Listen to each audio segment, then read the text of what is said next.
So this is actually the second time I'm making this video because my computer decided to eat the files on the memory card the first time. Yesterday, the BlackPill YouTuber Wheat Waffles announced that he will no longer make videos on YouTube. And I wanted to respond to his announcement video and also talk a little bit about the Black Pill and where I differ from it.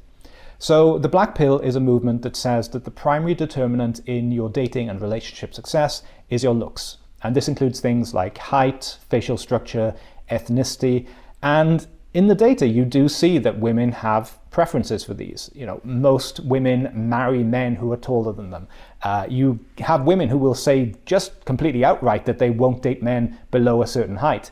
And yeah, there are also definite differentials in experience between, say, an Asian man in Western Europe or the US and a white man in those same locations. And even though I agree that those things are really, really important, I disagree with the way that they present it, because Black Pill content, it's kind of has a half-life that leads to inceldom. It always tends to lead people to a point of giving up. And I've spoken to some men, like there was one guy who was 5'11", and he was like, girls only want a guy over 6 feet, so it's over for me. And I'm like, dude, you're taller than me.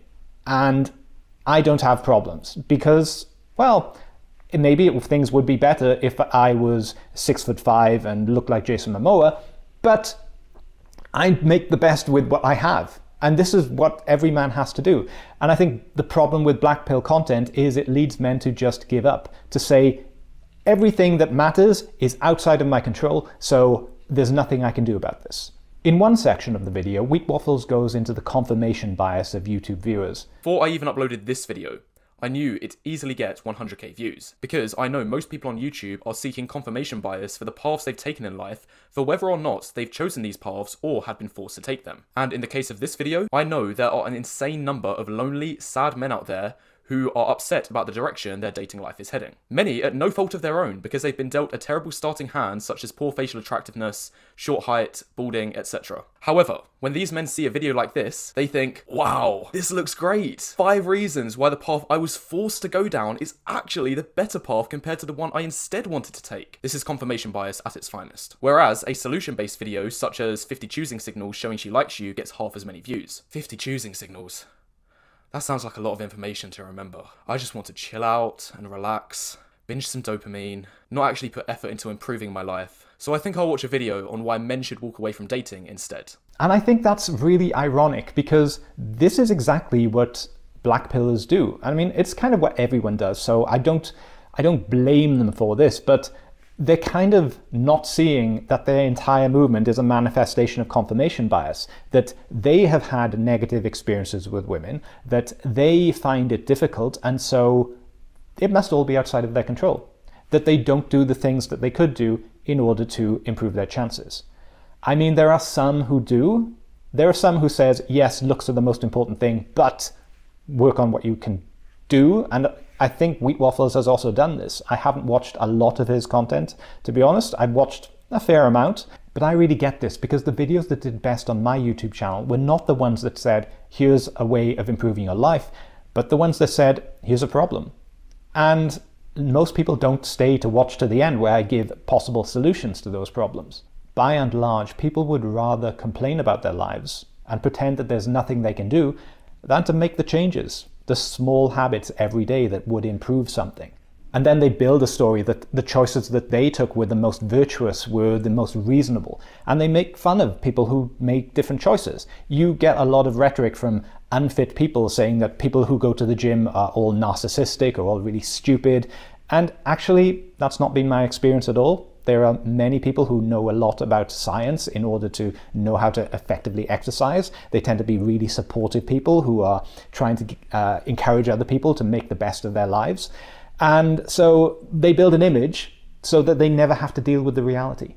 And they can say, well, I'm in the good crowd, but really they're just deluding themselves. Also, just as a quick side note, face ratings still are and always will be available. You don't need to email me in 2 years' time saying, Wheat, are you still doing face ratings, bro? The answer will be yes, I'm still selling face ratings and always will be.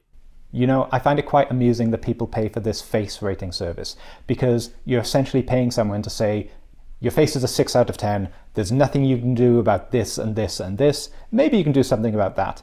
And then you can say, well, that's the reason why I can just give up. That's the reason why I'm justified in not even trying. But I actually think you can change your face. I changed my face a lot. I used to be a lot heavier when I was competing in powerlifting. I was a lot stronger, but I also ate a lot more and I carried a lot more body fat. But now that I've reduced that and I'm around, usually I'm around 10 to 12, sometimes 13% body fat, my face looks a lot better.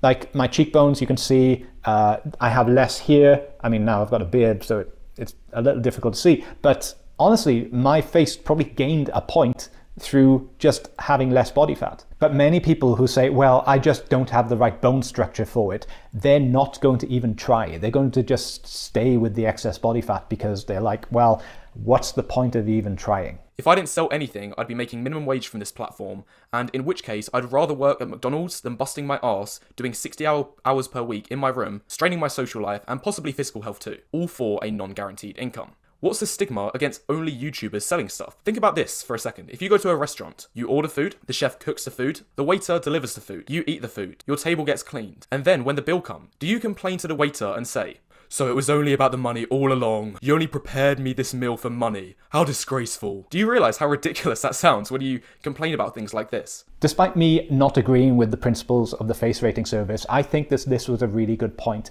that many people, they will watch the content and then they will assume that it should be just something you do for free. I mean, I do this for free. This is just my hobby. The people I take on as coaching clients are people who reach out to me. I'm not going to do the hard sell. I have a career in finance that pays plenty for me. I can live a comfortable life. I'm not trying to be a millionaire. And by the way, did you know that many coaches spend about 80 to 90% of their time on marketing and only 10 to 20% of their time on coaching? I didn't want to do that. I don't want to be phoning up people and phoning 20 people a day and trying to sell coaching to one of them. That's not for me. I'd rather wait for the people who wanted to reach out to me.